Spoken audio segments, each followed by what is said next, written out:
A sealed hospital file revealed that I was declared dead at birth, yet I am standing right here. I found the file by accident while applying for a passport. The clerk said my birth record was flagged and handed me a sealed envelope from the state archive. It said, "Do not disclose without parental authorization." I laughed, because both my parents were gone. When I opened it, the letter inside said, "Infant male, deceased, time of death, 3:42 a.m. The name was mine. Same date, same hospital, same everything. According to every legal record, I had died the night I was born.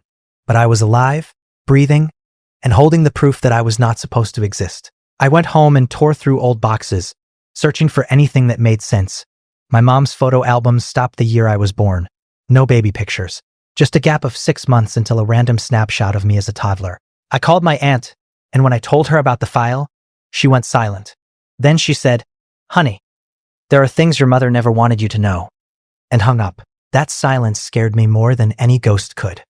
The next morning, I drove to the hospital listed on the certificate, Mercy Hill Medical Center, a place half abandoned on the outskirts of town. The records office was locked, but an older nurse recognized my mother's name. She looked nervous and said, "You should not be here." When I pressed her, she whispered, "Some babies were transferred back then. Experiments, funding, adoption swaps. We were told to keep quiet." Then she slipped me a yellow folder and walked away. Inside were 3 pages and a photograph. The photo showed a nursery full of incubators, labeled Project Renewal. The 3rd page listed 10 infants marked deceased. But beside 3 names, including mine, someone had written reissued. That night, I searched every name from that list. 2 were still alive, living under different last names in different states.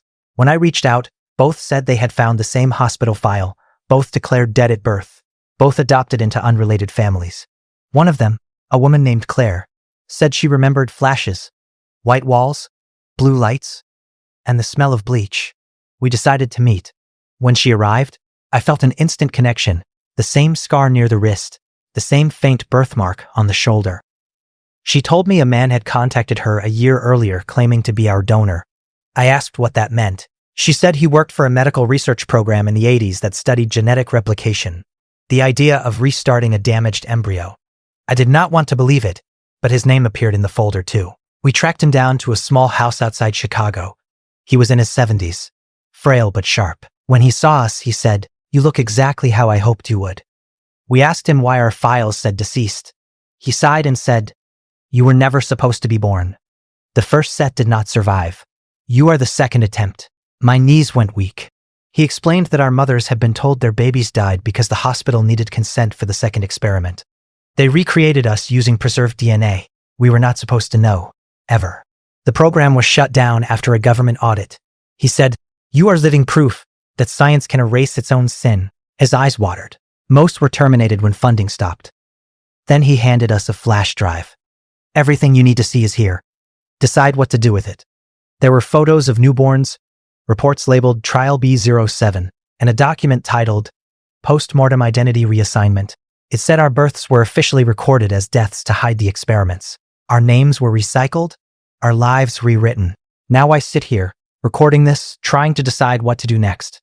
The government could bury this again, or I could release the files and let the world know that we are not the only ones who came back from death. If you discovered your birth certificate said you died, and found proof that you were part of the secret experiment, would you expose the truth and risk everything, or stay silent and protect the life you built? Tell me in the comments what you would do.